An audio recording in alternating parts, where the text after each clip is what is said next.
What's going on, everybody? Kent Howard with Green Mountain Defense coming at you with some more awesome gun knowledge, or maybe lack thereof, depending on the topic. Tonight's guest, thankfully, is the former, not the latter. This gentleman's name is Phill Groff. He runs a company here in central Pennsylvania called Vigr Training, and I was fortunate enough to take his D3 defensive rifle course on the 26th and 27th of October in 40-degree weather and the pouring rain. And Phill did an awesome job with us. He brought us out. We were at West Shore Sportsman's over here in Lewisberry, PA. Took a couple of us through a really nice rifle class. And before I ask him to introduce himself, what I'm going to say about it is simply this. Context is everything. And this was not tactical band fantasy camp where we pretended to be jumping out of helicopters. This was all about the real practicality of a civilian self-defense encounter with a rifle. No matter how much of a statistical improbability that is, if you want to learn how to run the tool correctly, Phill is certainly a good practitioner and a guy that, if you're in this area or if you're somewhere he's coming, you should probably think about taking a class from him. So, Phill, give us an elevator and tell us about yourself, who you are, and what your experience is. Yeah, man. Thanks, Ken. I appreciate you having me out. I jump in, hit the button on the 93rd floor, and off we go. Yeah, man. So I got Vigr Training, which is the latest in a long line of private training companies that I've been working for. I just started Vigr this summer. I left a large independent retailer and range firearms distributor dealer that I was working for a couple of years, and fired up Vigr Training, but certainly not my first foray into the training company, into the training business. But been in the game about 20 years total. I started off in the Marine Corps and was a member of Uncle Sam's Misguided Children's fake-ass SEAL teams. So for all my Marines out there, so I was with Fast Company, which is the Marine Corps' enhanced security force, anti-terrorism. It sounds a lot cooler than it really is, but a good unit, got a lot of great training there. Jumped out, but I was in the Corps in the 90s, so the Clinton era, not a lot going on. So bounced out of the Marine Corps and started my career in law enforcement, which is where I got a lot of my kind of boots on the ground experience, I think, with learning how to operate firearms and the context and real relevancy that they're used here in this country. So jumped out, got into law enforcement, did that for 14 years total, and played the patrol game. So got out as a patrol supervisor and also did the SWAT thing for most of the time that I was a cop. So I joke around and I tell the guys in class, if I can shoot you with it, spray it on you, chase you down, hit you with it, run you over, throw it at you, shoot it at you, probably got a certificate somewhere. Matter of fact, I know I have a certificate that says I'm an instructor, so they give me the graces, tell me I can teach it. But more important than that is I've got some time behind those devices and a lot of time teaching folks all over the place. So found out I enjoyed teaching a lot. So in 2004, I started off as an instructor within my agency and my team, and then built on that into the private training game. So worked for companies, had my own law enforcement training company for a couple of years, jumped out of that and was working for the U.S. Shooting Academy in Tulsa, Oklahoma. Worked for a company called Direct Action Tactical, which is another central Pennsylvania-based firearms and defensive tactics company at the time. And then I jumped out at the 14-year mark and went into the private gun world. So all those big, amazing speeches about how rich you're going to get if you go into the private industry. So I jumped out, I did that, and I was a vice president. I know, big step up in the world. I was a VP of range and training for that company. I did it for a bunch of years, and now I'm doing my own thing. So that should be about the 94th floor. That's my practiced 5-minute, 30-second elevator speech, which is supposed to be 15 seconds. But you could give a class on LinkedIn on how to do an elevator speech. I got to tell you, that's pretty good. Yeah. So this class specifically, number one, Phill does, well, you know what, let me let him tell you what he does. What classes do you offer to my audience is primarily civilians, but there are some coppers and some military folks on there. So why don't you give us a layout of what you can offer besides this one before we dive into it?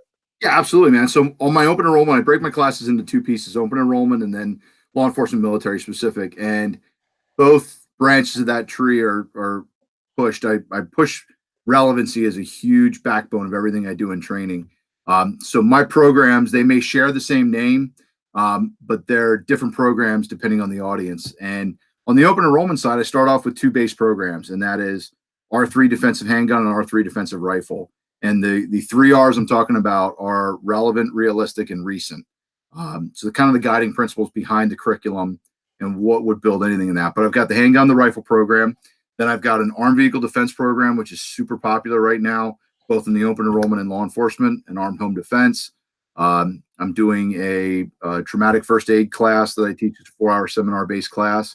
And that covers most of what I got going on. Grounded and Wounded, that's another one that is both law enforcement and open enrollment as well. That's a class where we shake out the worst case scenario. So what happens, if you are working with compromised ability, you get put on the ground, and actually doing some really cool things with that class specifically, as I evolve that curriculum and working with some other guys, actually working with my jiu-jitsu coach to deliver some additional program and some additional combative knowledge in that. So some cool things coming up on that as well. And then I also run a small short duration class called Gunfight Lab, which is just an introductory force on force class. That's getting folks out there, putting a ammunition gun in their hands and letting them shake out their square range skills against some dude that's thinking and shooting back and making them change and figure out what's important and what's not. And really kind of check their skill levels and see what worked for them on the square range, what is unconsciously confident to them, and what they need to still work on. So it's my open enrollment side. My LE side, pretty much most of those classes are mirrored again. I don't teach a specific handgun or rifle class to law enforcement. I will. Just most agencies aren't looking for that. I do teach a combined 3-day 2-gun class, primarily centered for NRA-based instructors that need to get their 24 hours of continuing education credit. We teach a high-risk patrol class. By far my most popular class on actually both sides, open enrollment and law enforcement, is my armed vehicle defense program. So that's a biggie. But I teach a patrol structure clearance in the law enforcement side, so teaching patrol cops how to move and clear buildings and do that part of the job. A couple other little small specialty stuff, and then some custom coursework that I do for either agencies or some military contract work. But it's always usually a derivative of one of the base classes that I just talked about. Very cool. So the one I have direct experience with is R3 defensive rifle. Again, very a real down to earth centered approach. I can't stress this enough. This was not a tactical fantasy band camp. This wasn't home defense shoot house with helicopters and hand grenades. Like it just wasn't any of that stuff. What it was for me was, I spent a lot of time with a pistol, probably 80-20 or not, if not maybe 90-10. So it was a good opportunity to, I don't want to say pressure test, but certainly like, am I as good with this as I should be? Am I putting the rounds where I think I am? Am I, as squared away as a rifle shooter as I want to be? Of course, the answer is effing no, like it always is. So you did a really nice job in this class. And if you would, for me, just real quick, talk about, because we had a real nasty environmental situation with our class, and you did what I think was a very nice job, kind of restructuring your format and changing up the order of operations without being like, all right, the bullet goes that way, but we'll tell you that tomorrow. Don't worry, because it's raining. Like it wasn't all disjointed. You did a very nice job of adapting to seriously like almost freezing rain. It was effing nasty out there. Yeah, it was pretty miserable. Yeah.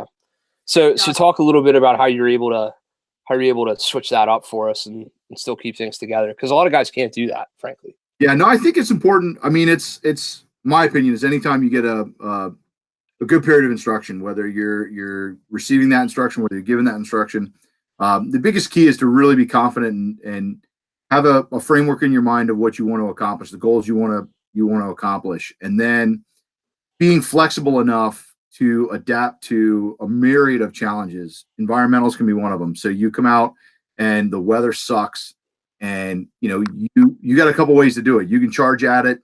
I can put my 19-year-old, 18-year-old Marine Corps hat on, and I can be stupid about it and just drive forward and force everybody and chastise you and say, listen, just suck it up, and all the cliches of it's not going to be beautiful weather in your first gunfight and all that BS. But you also stop learning, and ultimately when you come to a class, you're there to get your money's worth and get your time's worth and that valuable time. So you got to be adaptable. And what I did there was just adapt program. We got lucky. We knew we were going to have a lousy first day of weather, challenging environmentals, good second day. We just moved the order around, change up some of the targetry that we normally use, and keep the students as comfortable as possible. Keep the learning happening. No different than the way an instructor, a good instructor, should adapt to a class. You know, I go into every class, and I know what the skeleton looks like. I don't know if I'm going to produce a dude that's all show and no go, and I'm gonna build this person with show muscles and skinny little chicken legs, or if I'm gonna build a dude that can squat a Volkswagen but can't push his way out of a wet paper bag. I know that when I get in there and I see the shooters that I'm training with, what they're going to do, and you got to be able to adapt. Kind of know, like I said, the skeleton's there. That's the base of what you're going to do. That's always the same, but what you put on top of that when you're building that class out, you use the analogy of building a human. Pretty Westworld creepy, but oh man. So you just got to kind of adapt, and environmentals, student pace, and skill sets can cause that. External factors, I've been arranged already where I'm part of the way into a class, and you get the wrong dude who's a president or vice president or treasurer or trustee at that club, who rolls out and sees you doing something like crazy, dangerous, newfangled shooting thing like shoot and steal, and flips out and takes away the ability to shoot steel in that class. So guess what? You got to adapt. So it's about adaptation. It's about being confident in your material and then pushing it to your students in a way that they can continue to have a positive learning environment. If all you know is that it's cold, you're soaked, you're miserable, I don't give a shit if you're the greatest instructor on the planet. You're not going to produce good results. And ultimately, that's what folks pay their hard-earned money to do and take a weekend out of their life to do. They want to have something positive, not have their time wasted, and not have their fiscal and their time investment wasted. That's the biggest thing. No, for sure. And I mean, not everybody is, I shouldn't say it that way. I'm probably not the normal student, right? Like, I'm not a guy who takes as much training and who puts as much effort into it and goes to as many different classes and whatever. Like, you get a lot of training junkies, but we had dudes on the range with us that past weekend who probably, I'm going to guess, hadn't taken another class all year. Yeah, we had some first timers, or maybe that was their first class for the year, or second class total ever. Yeah. But what I guess what I'm driving at about that is that was their rodeo, man. That was their money. I mean, your classes are reasonable. I'll go ahead. You don't have a problem with me saying the price on it. $400 for a 2-day class. That's a reasonable price, but you got 1,000 rounds of 5.56. You get food, you get travel, you get this, you get that. I mean, these dudes put up some money, and here we go. It's gonna be a terrible fucking rain weekend, and to your credit, you just walked in there and you're like, well, this sucks. All right, here's what we're going to do instead. And you did a great job with it. And as a matter of fact, that brings me to a note point. I fucked around and learned something. By the way, we can swear here, so we're good that way. Yeah, nice. Like within the first 20 minutes of your little, like, it's raining lecture, so here's what we're going to do. You talked about rollover prone shooting and the direction of the round. The round's going to move towards the optic. And I had like a little mental breakdown moment where I just had to like put my hand in the air and go, dude, you just ground my gears, and I'm not through my first coffee. So rather than not doing it justice, if you don't mind, just give me a quick little elevator on that, because that was a great nugget, and it really was something I'd never heard before. So that was awesome. Yeah, so everybody in the rifle world kind of understands. Everybody has a pretty solid understanding of zero, but they have an understanding of zero as it relates to vertical orientation of the gun, so straight up and down. And precision guys know that there's a premium on that. While you see bubble levels, you're really fighting to get into a good shooting position where you can keep that gun perfectly perpendicular to the ground, perfectly leveled out. Work in rifles, and one of my core tenets in rifle work is understanding positionals to utilize that rifle from a point of cover.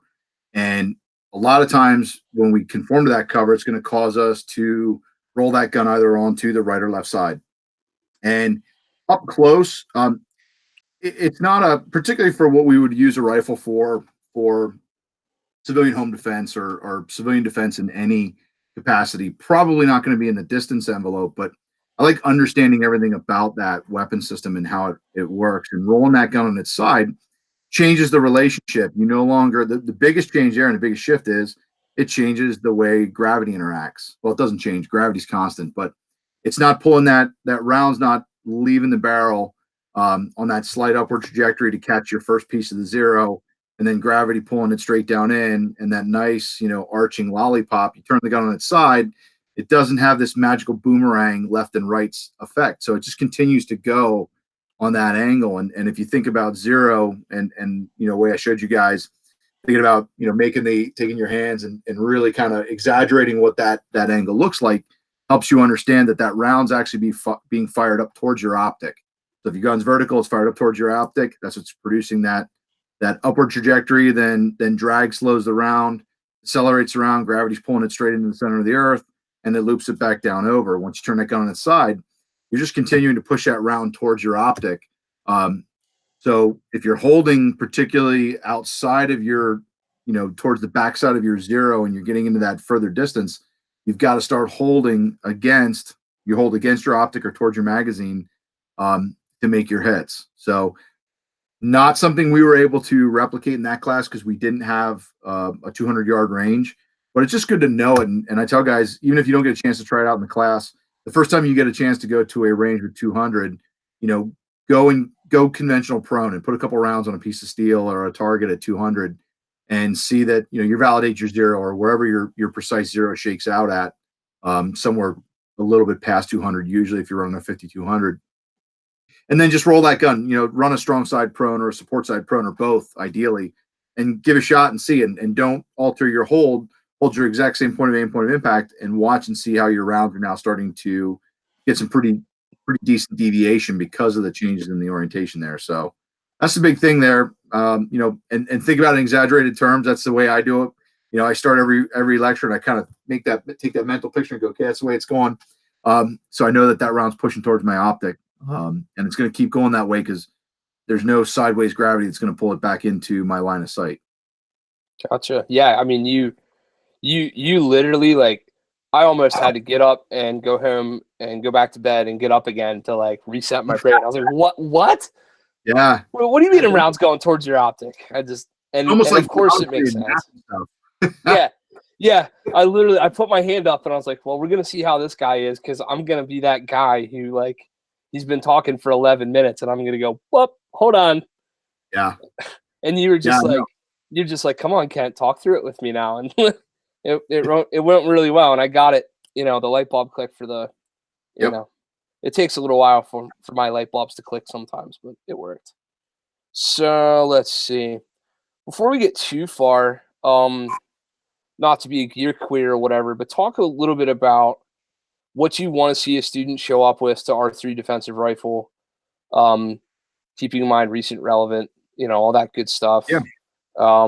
Should a guy roll in with an AR-10? Should he roll in with a 338 Lapua on a? What should he show up with to your class? What do you want to see? Yeah. So what I ideally like to see is a modern sporting rifle configuration. I don't care what that is. That's an AR-based platform. That's going to be 95% of what we see in the class. I'm going to see some AK pattern rifles. You're going to see some SCAR rifles. You're going to see some of that family. Outliers, you get some crazy Euro trash, some dudes rolling in, and here's my CZ Bren, and we gotta do cool stuff, and you'll see everything. But the biggest thing I want to see is I want to see a gun that works. The worst thing you can come to a class is my home YouTube gunsmith super build that, hey man, I cringe when a student rolls up and is like, hey man, I just built this rifle last night watching YouTube. I haven't fired it yet and it's not zeroed, but we should be good because I know what I'm doing. Yeah. It's going to be a rifle that is going to be a pain in everyone's ass the entire class and slow everything down. So a gun that runs, a gun that works. And from there, I like to see a setup, and I'm a minimalist kind of guy. I'm not, I run that. I've done that game where I put everything in the world in the rifle and I started to strip it off, and I got real lean and grips and vertical grips and barricade stops. And I had literally an almost 14, 15 pounds worth of shit hanging off a gun, and then start to dial it back. So I like to see, optics are a great thing. And I push guys and I tell them, listen, you can run a rifle with irons, no problem. Optics are just an enhancement of your skill set, and they're going to really give you a lot. So Whether that's a non-magnified red dot or what we're seeing more and more now in our low power variable scopes, just something that works. A premium should be on reliability and function. Whatever it is, whatever you choose, whatever is your flavor. And I've seen guys run $500 Deltons and $500 Bushmasters that they bought them, they put a dot on the top, and they didn't monkey with it. And I've seen guys bring $4,000 to $5,000 worth of pimped out rifle that they had suppressed down and dialed the gas and did everything in the world down to the razor's edge, that the tiniest little negative influencer in that gun created a big giant 11-pound paperweight. So reliability in a gun that's going to work for you.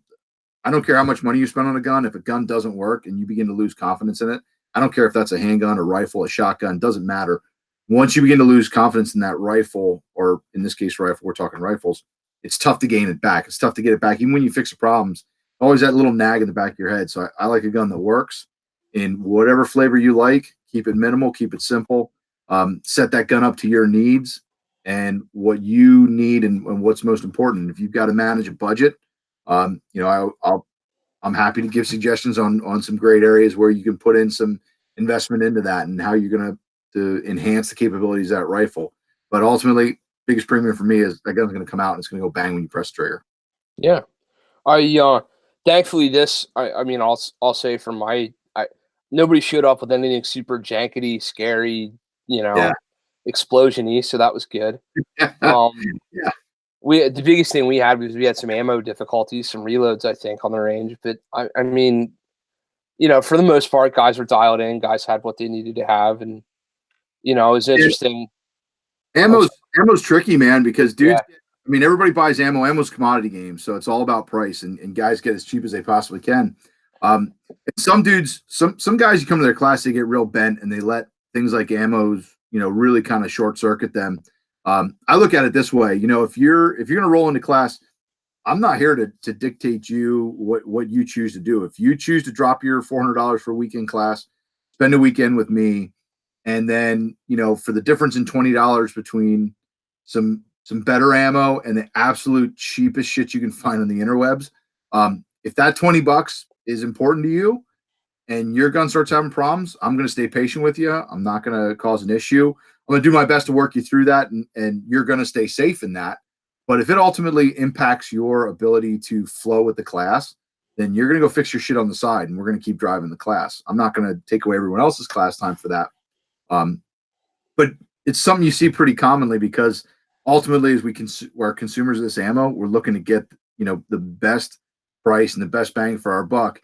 And the gun industry and the gun world is a pretty reasonable bunch of guys and gals, but we're also susceptible to the falling prey to if it looks too good to be true, it probably is. And ammo is the biggest. Oh yeah. And if there's, you got a case of 5.56 and it's $30 cheaper than everybody else on the planet, there's a reason for that. When I worked in the retail side of the industry, we got a steal, and I'll keep names out of it. God knows there could be litigation somewhere, but we got a crazy steal towards the very tail end of some of the ammo hype. We got an insane deal on some ammo that was coming from overseas, and we looked at it and we shopped it and we did some research, and we found out there was a recall on some of it, and we talked to our distributor, and they're like, yeah, no, definitely not this stuff. It's all good. We said, okay, man, for the price, we felt as a big, and this is a big multi-million-dollar retail shop, does a lot of business, and we felt prey and went, man, we'll go for it. And we brought that ammo in and we got it. And first thing we noticed was, nope, sure as shit, it was the exact stuff that was recalled. It was loaded ridiculously hot. We're like, yeah, we're going to have some problems. And, we started selling some of it, started having some problems. We ended up blowing up one of our MP5s as a rental gun. And it was based on this ammo. So we ended up calling everybody back, taking the ammo back in, and we took the loss on it, man. We took a hit. Yeah. And ultimately ended up having to dispose of this shit and fight to get our money back. And it was too good to be true. And it turned out it was too good to be true. So it was a bad deal, and we lost cash on it, and it wasn't a good deal, and we had to fight to make sure that we kept our good business practices in place. But everybody falls prey to it, man, big to little. It's a great deal. It's a shiny object. I got to go for it. Yeah, I mean, we've all been there. Um, which brings me to it, and you're more than welcome to plug them if you want. The ammo you brought to the ammo you brought out to class, I actually went and sought some out and picked up some of his pistol ammo. I was well pleased with 500 rounds of it. Yeah. So Yeah, that's no, so I'm run exclusively in all my demos. I run Keystone Munitions, and Keystone's is a Pennsylvania-based company, so they're a premium remanufacturer. So they're not a factory new. But I tell guys, man, I've been running their stuff a couple years now. Keystone is big in the competition area regionally here. They've got a bunch of shops selling their stuff. They do a phenomenal job of marketing their company and producing a really quality product that they stand behind. The nice thing about them is they're still a relatively small company in terms of size of player, but they give you a great product. They back it up. They're good folks to work with. For us here in Pennsylvania, it's cool to work with a PA based company, and their stuff it's reman ammo, but it shoots cleaner and more consistently than most of the factory ammo that's coming out now. So the amount of checks that they put in place, they do a great job with it. I've never had any problems with it. I'm through tens of thousands of rounds of it in the last couple of years here, and absolutely no problems with it whatsoever. Quality on it is outstanding, and you can get it a bunch of places. Like I said, it's pretty widely available now in Central PA, Central and Eastern Pennsylvania. They're starting to push out the Western PA and some other areas and make some expansion. But the other great thing about them is, depending on how things go tonight, maybe we'll see another little bump. We never know, but in our world, man, everything lives and dies and revolves around some politics. Sometimes it's just yep. the truth. But man, the next time the ammo hype comes, a small company like that with good small business relationships can keep you a whole lot more consistently in product than when you make a call to Federal or anybody else and they go, yeah, what was your last order? 10,000 rounds? Yeah, no, I mean, come on, seriously. When you add 3 zeros to that, then give us a call. But till then, forget it. So, Yep. yeah, it's cool No, company stuff. it was good stuff. And this brings another. I'm playing. Sorry for not being. I'm playing off the phone here where I have my notes. Brings up another point I wanted to mention. Phill got through that many rounds by actually demoing in his classes. Holy smokes! An instructor who really shoots during class. Phill did a lot of demos. Probably not a lot for what he probably is like. We talk about. I didn't do a lot of demos, but I got to tell you, there's guys who will shoot 10 rounds all class. Yeah. And there's a lot of guys out there. So the importance of demoing, if you want to give me a couple minutes on that, because you did a good job with it. Huge, man. I think demoing, if you're not willing to back it up, demo to me, when I go to a class, when I consume it as a consumer of training, I view demo as whether or not the instructor that's giving you that piece has an ego issue. The biggest check there, man, if you got an ego issue and you're scared that you're going to screw up a demo, you guys saw me screw demos up. That's part of what happens. You're not going to run it perfect every time. I don't get 37 takes and put my best run on Instagram and build a following, but you got to be able to show people that you can do that. Plus, it hits other people. Some folks learn a lot by just listening to your physical description, but you've got to show people. Visual learners need to see it. And if you can break it down piece by piece, that helps people. Some folks can watch a guy, pure visual based learners can watch somebody run something and can replicate it and mimic based on just watching that. Other folks like to have it broken down in a lot more analytical steps. So kind of that stop start motion. So I'm going to do this. I'm going to stop. I'm going to pause and tell you what I'm looking at. What am I doing visually? What am I doing physically? But you got to demo, in my opinion. You have to demo any skill. You got to be willing to put your money where your mouth is. And do that. And if you're solid on your skills, you definitely should be you should be up towards the upper level, and you should be putting it down for your students and showing them a good bar. But you also got to be willing to get beat because it's going to happen, and it happens all the time. And you can't get butt hurt and take your toys and go home. As an instructor, it should push you to be better. But yeah, get up in front of your students, show them how it's done, encourage them to perform well. and perform the skill you're teaching, and have the confidence, and check your ego. Leave your ego in the truck, leave your ego, wherever you got to stuff it, but has no place in the class. And demoing's the biggest, kind of the biggest check mark for me there, to make sure that I'm keeping that in check. And again, instructors that don't demo, first thing I question is, so they got an ego problem. Either they have a lack of confidence, or they're full of shit, or they're slacking on their skills, and they're believing their own hype that you can stand behind the line and somehow through visual osmosis pick up skills, and you don't actually have to put the reps in anymore. You got to put the reps in. You still got to go.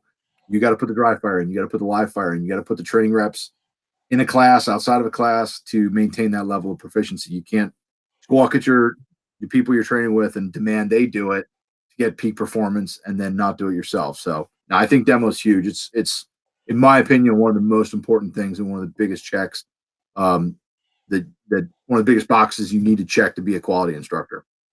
No, for sure. You did a nice job of it. You did it both at speed, but at the same time, very demonstratively, very much like, this is what I want you to do right now. And you got questions on some things, and we barricades, perfect example. You're on a barricade, and I was standing on your left shoulder instead of your right shoulder. I couldn't see where your muzzle device was. And I was like, shouldn't you be like checking to see where the cover is to make sure you're not? And something as simple as fucking changing my own angle on your demo by 15 degrees was like, holy shit, his muzzle's not at all where I thought it was. Yeah. Got it. Thank you. And that visual aid is just, sometimes I don't read so good, but I can see okay. Yeah. Unless you see what you need to see. I mean, whatever angle you need to see it. It's not, you're going to learn what you're going to learn behind the gun. But you're also going to learn watching others. And I tell guys, your class wasn't a real big deal because we had one relay. But in classes where I have either multiple relays or we're running a lot of singular drills, I really encourage everybody. My spiel on this in classes is everybody should be an instructor.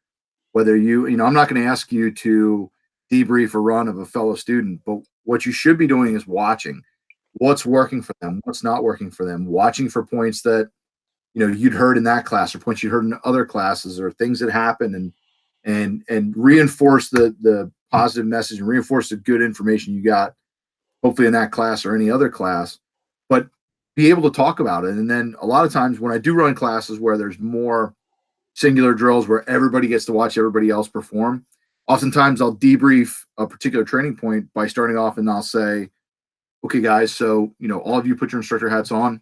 What did you see? And it's interesting for me as an instructor to learn. It validates and it helps me see what they feel is important to look for, because you get that feedback from students that go, okay, well, hey, yeah, they did this, or they were off of cover, or they did that, or this movement. That kind of validates to me, okay, a point I want to push is sinking in. Or if I'm not getting that feedback, okay, listen, I need to push the pedal a little bit more because I'm trying to reinforce this concept. And if nobody's bringing it up, nobody's seeing it, it's not jumping at them like it's got a, freaking giant purple hat on, then I need to up it and talk about it more. Maybe change or craft the next series of drills to specifically highlight that point until we start getting that validation of concept. So yeah, that's definitely a big thing, I think, in all of my programs as well. It was obvious that you put a lot of weight behind your demo, and it really showed. So I like it. And like, by the way, guys, like, this is not a snow job. I'm not here to blow smoke up his skirt. We've got plenty of AARs that I've done on classes where I didn't invite the dude to come to the AAR, right? Like, yeah. So clearly I took away a lot good from this in order to be like, hey, come out here and let's talk about it person to person. So another thing that I wanted to just cover real briefly was, I don't want to give away your drill necessarily, but you had some interesting ways of pushing transitions with the rifle. I'm referring to chaos specifically. Okay, yeah. I like that a lot, and I said I liked it a couple times on the range. It's funny you mentioned, or I mentioned demo, because I did chaos with pistols at our IDPA practice on Thursday night. Yeah, and I explained it, and the guy was like, "Yeah, I got it," and he went up and shot like 478 rounds. I was like, "What? Whoa! What?" he was like, well, yeah, I did this, and then I did that, and then I did this. So, Yeah. rather than talking about this specific drill, do me a favor and just give us an idea of what a lot of what I hear is when guys go to a training class, they say, "Oh, all we did was drills all day." So, what do the drills mean? What's the purpose behind the drills? Why are you doing what you're doing? Yeah.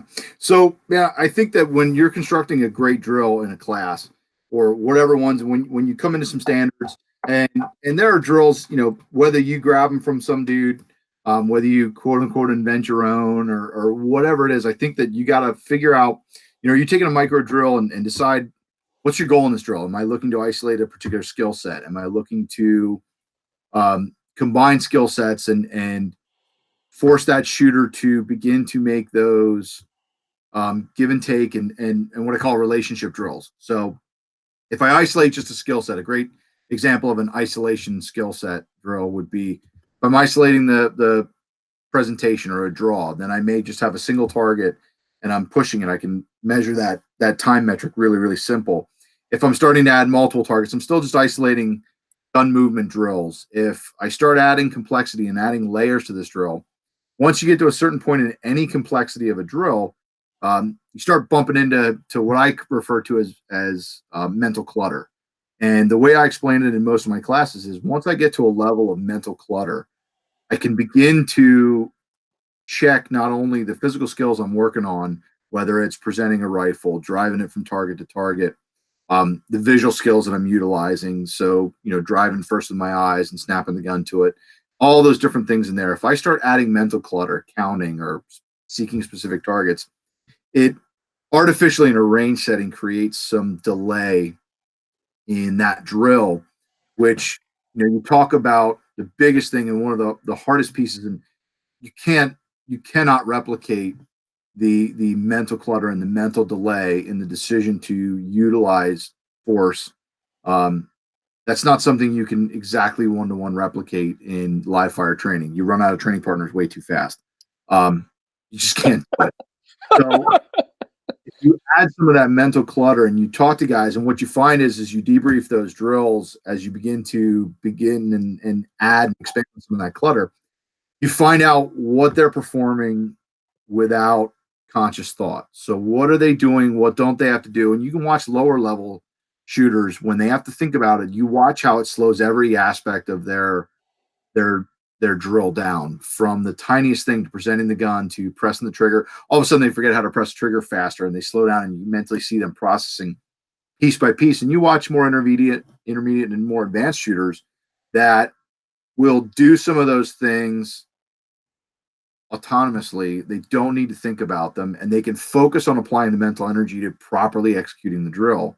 And then from there, you can build on that further, and you throw things in that go wrong, like a malfunction or something else, and watch how fast it converts. Or do people stay on the gun, pressing the trigger on an open bolt, and just keep mashing that trigger like something's going to magically happen, and then look at it like they got a third arm growing out of their forehead and don't know what to do with it. Oh yeah, that's right, I got to reload it. So as you structure it, I think you're either looking to push individual skill sets and push performance, or you can begin to make people manage some of the mental aspects and the mental relationship they got to figure out. And then there's a wide swath of drills in between where you're looking to push people to understand what's important right now, which is just a version of the mental game. Is speed important in this drill? Is accuracy important in this drill? Is, what's important here? Do I need to place emphasis on what I'm doing between my hands or between my ears? Where do I have to push that? It's the classic, speed versus accuracy. And I hate saying speed versus accuracy. It's never a versus, it's a relationship. And everything we do, we've got to understand, can I pull this off? Is this a technique? What can I do? Because I have all these other things happening. And the better I can get at doing everything under the current without having to think about, wait, did I shoot that target once or twice or three times or four or five, or back to where am I in the sequence? Shit, I had a malfunction. Wait, where's I on target 3, target 2? Where was I? You got to think about all those things. You lose track of the clutter of a mental clutter drill. And that's just one good example of it. There's a whole bunch of them that can begin to force you to put your, engage your brain. I tell people, shooting, the pure physical act of shooting is you isolate the mentality of it, it's 100% between your hands. The physical act, if you did it in a vacuum with no context, it's a physical skill that's done with our hands. Obviously, there's a visual component to it as well, but it's done with our hands. The actual practical application of any firearm, any tool, I don't care if it's gun, knife, fists, knees, elbows, pepper spray, I don't care what it is. That actually breaks down much closer to 90%, 10%. And I tell guys 10% between the hands, 90% between the ears. That's where the fight really happens. And that's much harder to practice. But you structure your drills to at least grab a little piece of that to help you out with it. Great. Yeah, you did a lot, especially day one. We did a lot of, you called it the clock drills. I'm gonna tell you which direction to face. I'm gonna tell you which target to engage. I'm gonna tell you, and you did a good job of stepping the class up to. I mean, we didn't just safety brief and then all right, clock drill, motherfucker, hit number 3, Yeah. and let's go. You did a good job of elevating slowly, and I could tell what an experienced eye. You were evaluating us, making sure nobody was going to cook a round off into the next guy's ankle or something like that. Yeah, that's bad for business. Yeah, right. No, we don't like any of that. You were checking core competencies, and you were doing. I sometimes have trouble, I'm a guy who, we do some teaching here at Green Mountain Defense. I'm a budding instructor, if you will, a puppy, just kind of starting out. And I was very conscious of the fact that you were evaluating me. And that's only because, like, I knew what the hell I would be doing if I was standing back there. Sure. So sometimes I get that out of my head and just try to be like, no, who cares? Like, he's going to tell you what he thinks eventually. Just run the gun. Right. But I noticed you did a very good job of not going from 0 to 60 too fast and not blowing guys' doors off. Whereas at the same time, I wasn't like, fuck, dude, when's lunch? Like, what are you managed a good, we had a nice small class size, but still, pacing is hard to measure sometimes with a group of students. Yeah. That was done really well. So let's see, what's my next note here? Oh, the ballistics demo. As much or as little as you want to give away on that and what you do in your rifle class for ballistics. So I put a ballistics demo specifically into my defensive rifle class. I've been doing it for years, anytime I train rifle work. And the reason that I do that is our most relevant and realistic application of a rifle for armed citizens is going to be in the home defense role. I break it down in the class between home defense and perimeter defense. So give a little bit of a context to some of the longer engagements. But the reality is we're probably going to use that rifle most commonly and has been used multiple times across the country as a successful tool to defend our home with. It's what I choose to defend my home with. I mean, it is my primary, I know it's cliche, but it's my bump in the night gun. Bump in the night's kind of BS. It's more like crash in the night. It's the splintered door and 3 dudes bum rushing your house at 2 or 3 in the morning. But that's my go-to. And for all the reasons in the world, ballistic superiority, ease of use, capacity, accuracy, all that factors into it. But the biggest misconceptions that are out there from folks that have been training for years even is that the rifle's poorly suited for that specific role due to issues of overpenetration. So I started doing that ballistics demonstration just to debunk and let people see that. And it's one thing for me to tell a guy, hey, so I'm going to take a 9mm and I'm going to take a 5.56 rifle and I'm going to shoot it through a piece of wallboard and I'm going to shoot it into some media.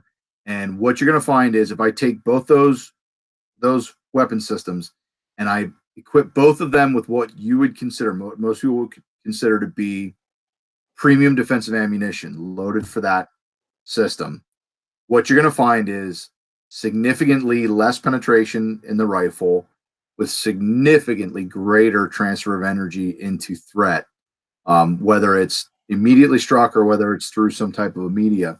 And everybody goes, yeah, right. The energies, and they kind of don't, because they think so many ballistics demos and they've watched even well-meaning folks and YouTubers and and dudes out there that will cherry pick to their own desires and what point they want to push.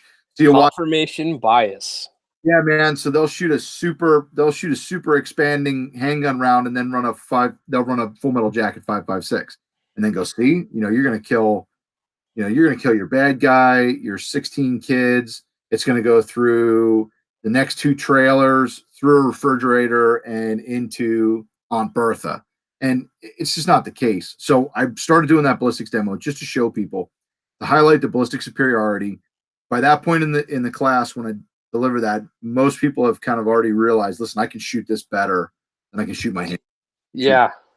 Shoot. Now I take that with superior ballistics, superior energy transfer, limited penetration if things don't go the way you want them to, or even if you do, but you're pushing through that threat.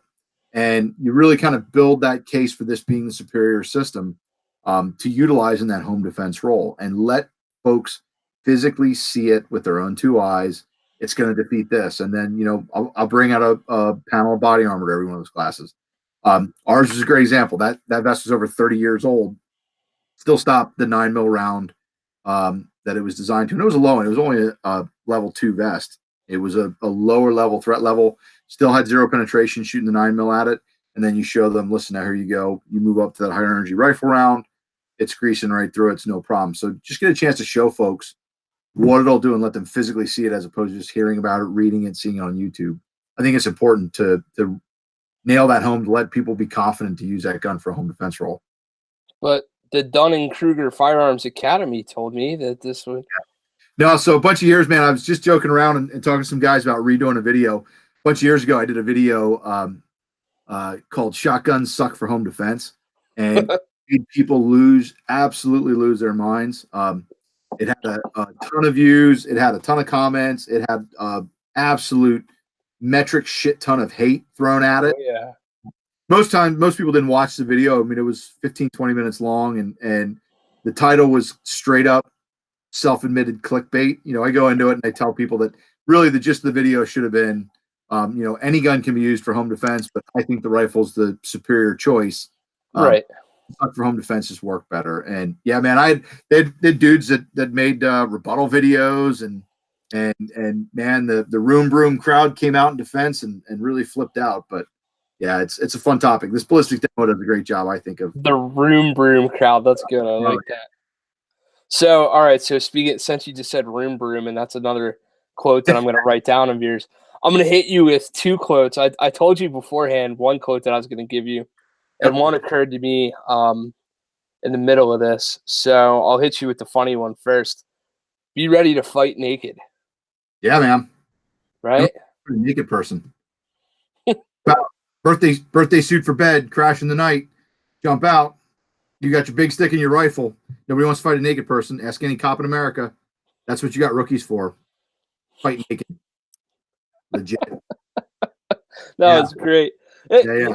What I liked about that quote, and I specifically wrote down, you use that when like the collective mental energy of the group was at about a 3 out of 10. You were like, so let's talk about fighting naked people, and everybody was like, what the fuck did he just say? Like, we're all like, dude, we're cold and wet. What are you talking about? And he's like, yeah, so if you're naked, we're like, what in the world? Yeah, so, man, listen, there's got to be some entertainment value. In my opinion, if you're getting your money's worth, you're learning something, and you're also having a good time. And if that has to be a funny story or a legit, serious self-defense anecdote, then so be it. But yeah, man, fighting naked, it's legit. For sure. Comfortable too, man. Yeah, well, some of us are sporting SBRs, others are sporting full size, whatever. We all work with what we got, so that's it. Happen. So that's it. Yeah. The other one you used, and this can really apply. I made the Dunning-Kruger Firearms Academy joke. TJ, I'm sure you're watching this, brother. Love you. My buddy TJ and I talk about this all the time. It's just the guys that know what they know but don't know what they don't know, and that's Dunning-Kruger. And we don't have that to a certain extent. And I'm sure all 10 years from now I'll watch this and go, what the fuck? You had no idea what the hell you were talking about, right? but Yeah. at least we have that self-awareness to know that there's a smarter monkey out there somewhere. Yeah. Thank you At for least being one our or smarter monkey for what's that? at least one, if not Yeah. 10. Yeah, right. True, Um, man. but you said in a world of blind men, the one-eyed man is the smartest. And you were talking about agency adoption of training. Yeah. Um, but that can Yeah. apply to so many other things. It applies to everything. Yeah, he's the king. The world of the blind, the one-eyed man's the king. If you don't know what you don't know, and we were talking about honestly, what we were discussing was agency inbreeding in the training world, but you can fall prey to that as an individual. You can fall prey to that in a small circle of friends. If you just stay inside your cluster and you don't ever seek any additional opinions or other ways of doing things, it's really, really quick to become completely blind to what you have going on. And then if you become completely blind and you become overly reliant on somebody that comes in from the outside, as soon as you start perceiving that blindness, the first dude who comes in and has one idea, and in an entity in an organization, a lot of times I'll take the person who went through maybe an instructor course, went to a 5-day instructor course, and they become the one-eyed man. So what they say is pure gospel. They're the king. We do everything they say. And if you stop right there and don't continue to seek out other people and other opinions, that's how over a period of time, whether it's an individual, a small training group, or an entity, agency, or department, you begin to have really, really serious problems. And you can see big agencies latch on to some zany, crazy ass ideas, and do bad, dumb things based on that concept. And this is true in everything from firearms training community to everything else. I work another business I have, which is specifically related to delivering training to schools, school safety. My wife's an educator. So I push this business and I talk about delivering programs, both a hardware and software program to educators, and getting educators to think about uh, safety and security is foreign to them. And they become so deeply entrenched in this concept where they get one guy in, guy or gal in that's has a little bit of knowledge or went to a seminar or maybe was a police officer or was in the military, and they look at them as the experts even though they may have absolutely no idea. And in worst case scenario, which is unfortunately common, um, they're not the most tactically sound folks drawn to that profession always. They may have terrible ideas, but they're perceived as the experts and people follow them blindly. Hmm. They don't look for diversity in their opinions. They latch on to that first person that sounds like, well, that dude knows more than me, so you're now my expert and I'm running with you. And it's a bad path, man. In the training community, it's a terrible path because then we lock into that one idea. Even if that's a great instructor, I tell guys, there are instructors that are so good that they form devoted bases where big chunks of those bases will stop training with anyone else. Yep. And not because they're bad instructors. There's some dudes that are phenomenal instructors that their base just believes they're not going to seek anyone else's opinion because my guru is the only answer. And you got a good guru, but it's still good to get other ideas and fresh insight. The longer you stay inside that pipe of just one source, one-eyed man, the worse off you're gonna be in the long run, and it's gonna be harder to break out of that once you finally kind of get your eyes opened up and go, okay, yeah, I will give that a shot. It's even worse is when your one guru is Voda, Yeah, and or you know, I mean, he's still around. I haven't seen anything come out of his camp for a long time. no, he just did a video in a police uniform where he was kicking indoors. I would have guessed incarcerated, but I mean, Yeah, yeah. Either way, homicide no, gets but I you. mean, even it's funny you say that. Good teachers have that. Like, you'll get guys who will never go to a class other than X instructor Mhm. because he knows everything he needs to know, and that's all I need. And then you'll get dudes who are like, and I hate to drop names of bad stuff, but the guys that are just like, oh well, his tour bus came to town, and I got on that son bitch, and I'm gonna ride it till the wheels fall off. Right. And you get on the range with these guys, and they're like, great man, let's do some shooting. And I'm like, bro, the fucking target's over there. Like, what's going on? Like, What are we doing? Yeah. And it's amazing. These guys just get sold the. You and I talked after class, and you're talking about selling the snake oil, and people just buy that magic sauce. They think they can bottle it and sell it, and Yeah, from man, now look, on, you're going to be awesome. I've got the path. I mean, I'm not willing to do it, but I've got the path to tactical superstardom. So it's a 3-piece kit. It's all you need, dude. You need sleeve tattoos, you need a rockin' beard, and a mysterious foreign accent. I mean, you're willing to put those 3 things in place. I'm joking around. He wasn't in that class. He comes to most of my classes, but my jiu-jitsu coach, we trade services. He's attempting to teach me not to suck as bad as I suck at jiu-jitsu, and he's a much better shooter than I'm a jiu-jitsu practitioner. But he's trying to help me out there, and he comes out and shoots with me. But he's 2/3 of the way there, man. Like he's got the ink and he's got the beard. I keep telling him, work on your fake accent, and I'll manage your career into superstardom. We'll have luxury suites at SHOT Show. We'll have an entourage. It'll be great. I mean, I'm not willing to do it, but it's definitely a rad idea. That's a great idea. I mean, I could be. My name is Dmitry. I'm from Mother Russia.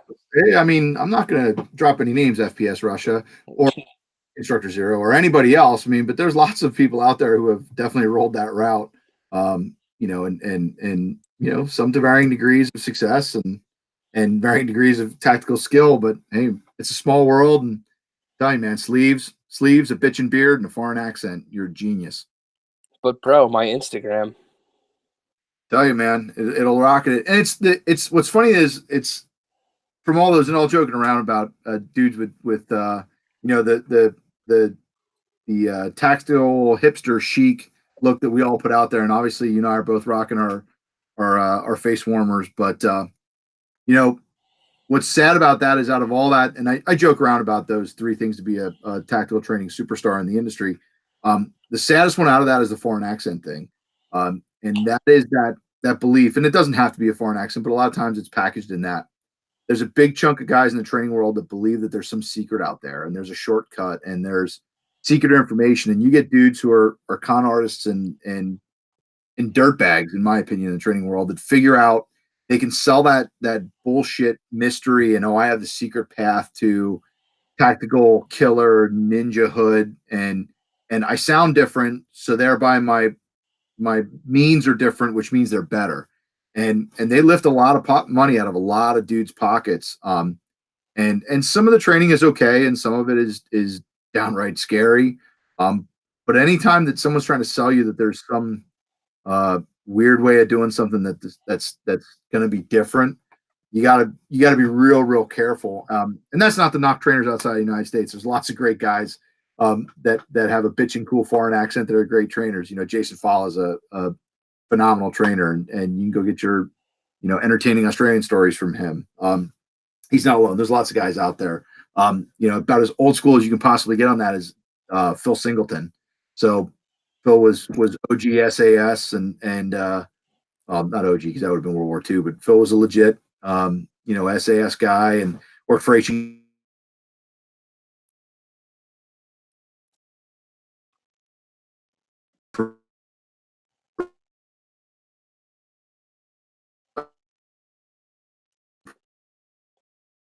Oh, One of the Sochi gear for every pine BS unit here, there, or everywhere. So stay murky, stay shady, and dude, you know what's? I hate to stop you, but you know what's scary? The minute you said SAS, your feed went to shit, and you froze solid, and you stayed that way. damn it, telling you, dude, they got us. Yeah, Am I back on now? yeah, you're back now. Okay, cool. I was just on my soapbox. It's all good.